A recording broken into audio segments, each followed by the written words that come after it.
You know, there are some film roles that just, they really stick with you. And for a lot of people, Dominique Dunne as Dana in Poltergeist, that was definitely one of them. Oh, absolutely. Yeah. She had this realness, didn't she? Even that crazy situation. Totally relatable. But behind that role was obviously a real person, Dominique Dunne, whose life was, well, full of promise, but ended just incredibly tragically. Yeah, and that's what we're going to get into today. We're drawing on various accounts of her life, and especially the awful circumstances around her death. Right. Our goal here really is to understand the sequence of events. You know, what led up to it all. And the legal side, too, which was controversial, to say the least. Very. And the impact it all had, particularly around, well, domestic violence and the justice system itself. Yeah, this isn't about just rehashing tragedy for the sake of it. It's more a focused look at a really significant event and what came after. Exactly. The ripples it sent out. So, Dominique, she was born in Santa Monica back in 1959. And her family background, wow. I mean, the arts were just sort of everywhere. Oh, completely. Her dad was Dominique Dunne, the writer and producer. Right. And her brother, Griffin Dunne, actor, director. And then her aunt and uncle, Joan Didion and John Gregory Dunne. Just incredible writers. So creativity was definitely like in the family blood. It really was. Yeah. And she clearly had that passion for acting herself. She studied, she performed. That's some early TV roles, right? Like Family and Breaking Away. Yeah, building her career. Yeah. But like you said, Poltergeist in '82, that was the big breakthrough. Put her on the map nationally. For sure. But what's interesting is, despite that sudden fame, people said she stayed well grounded. Warm, smart, committed to the work. Yeah, just seemed like a genuinely good person.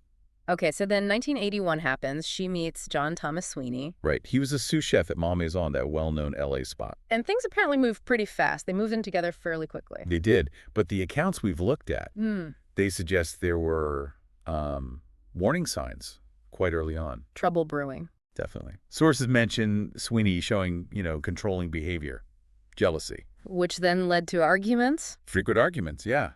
And, much more worryingly, actual physical abuse started happening. Those early signs, it's what we now recognize, isn't it? Coercive control. Exactly. It wasn't just disagreements. It was about power, about isolating her, controlling her. There's one specific detail mentioned that's just horrific. Yeah. About him pulling out her hair. Yes. Handfuls of her hair during an argument. It's a brutal image. Yeah. Shows the level of violence. And she did try to leave him, didn't she? But then went back. Which, knowing the outcome, is just gut-wrenching to think about. It is. And that pattern leaving, returning is sadly quite common in these abusive dynamics. That is complex. Emotional manipulation, power imbalances. Right. Understanding that cycle is kind of crucial to grasping the whole context here. So let's move to that specific date.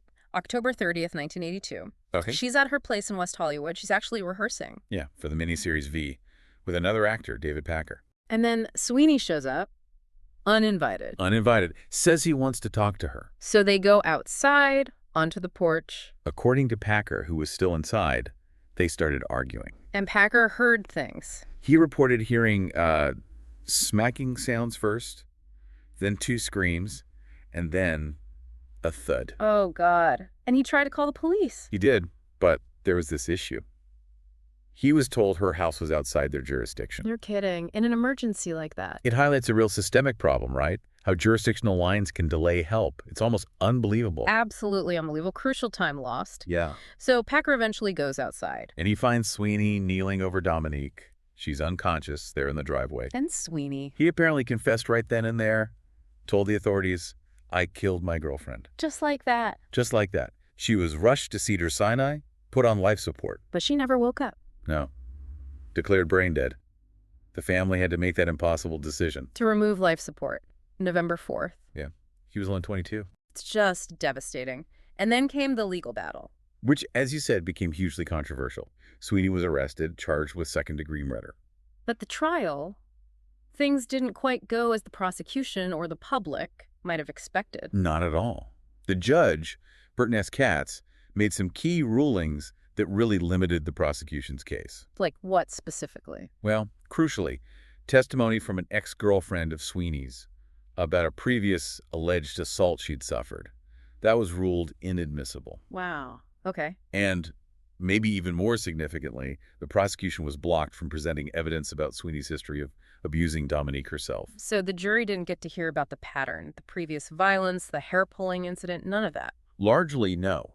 The argument was that it might prejudice the jury, that it was about past acts, not the specific charge. But in domestic violence cases, isn't that pattern kind of the whole point sometimes? To show escalation?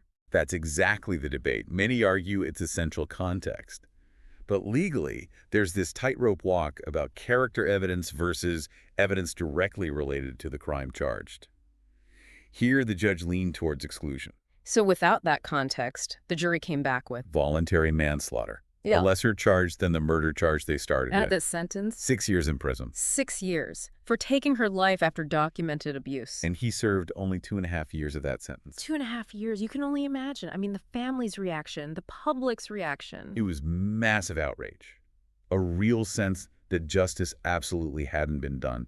The leniency, given the violence, given the excluded evidence, it just felt wrong to so many people. Yeah, it really threw a harsh spotlight on how the system sometimes handles these cases, didn't it? It really did. Frustration, anger, it was palpable. And for the Dunne family, this wasn't the end. Her father, Dominique Dunne, his life took a completely different path after this. It really did. He sort of channeled all that grief and anger. He became a crime journalist for Vanity Fair. Covering huge trials. Yeah, using his platform to really scrutinize the justice system, advocate for victims, a powerful transformation. Bringing so much attention to these kinds of cases. Absolutely. Giving voice to the victim's side, often highlighting what he saw as flaws or injustices in the process. And Dominique's mother, Ellen Griffin Dunne, she also took action. Incredible action. She founded Justice for Homicide Victims. Turning her own awful loss into something to help other families going through similar nightmares. Exactly. Providing support, advocating for reforms. A lasting legacy in itself. And the family didn't stop there, did they? They actually confronted Sweeney after he was released. They did. He got a job as a chef again, and they organized protests outside the restaurant, handed out flyers. Telling people who he was and what he'd done. Making sure it wasn't just forgotten.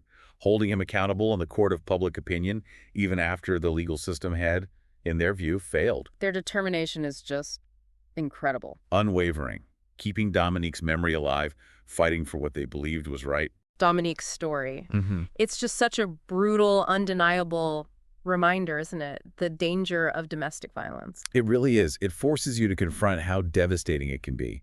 And her specific case, it just keeps bringing up these questions about the justice system. Yeah, particularly around evidence. Like, should Yeah. prior abuse always be admissible in these cases? How should sentencing work? These aren't easy questions. No. It really pushes us to ask, how can we actually protect people better? How can the legal system provide real accountability? So, wrapping up this deep dive, we've seen this incredibly promising life. Tragically cut short by violence. Domestic violence. We've looked at the legal aftermath, the controversy, the sense of injustice. And the powerful, lasting response from her family, Yeah. who refused to let her be just a statistic. Yeah. Their advocacy work has been immense. And ultimately, Dominique's story, it just underscores how vital it is to see the warning signs in relationships. And to address them, to have systems in place that actually work. Because the legal outcome here, it highlights the complexities and sometimes the real limitations in finding true justice. It definitely leaves you thinking, considering everything. What fundamental changes, maybe in how we think as a society, or actual changes in the law, what could really offer better protection? Right. How do we ensure real justice for victims? Not just procedure, but actual justice. It's a heavy question, and one that sadly remains relevant long after you learn the details of a case like Dominique Dunne's. If you enjoyed this video and want to dive deeper into more cases like this one, make sure to subscribe to our channel. Don't forget to like the video if you found the story compelling, and share it with your friends and family who might be interested in true crime and mysteries.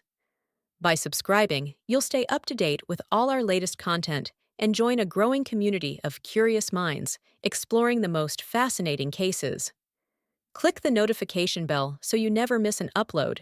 Your support means everything.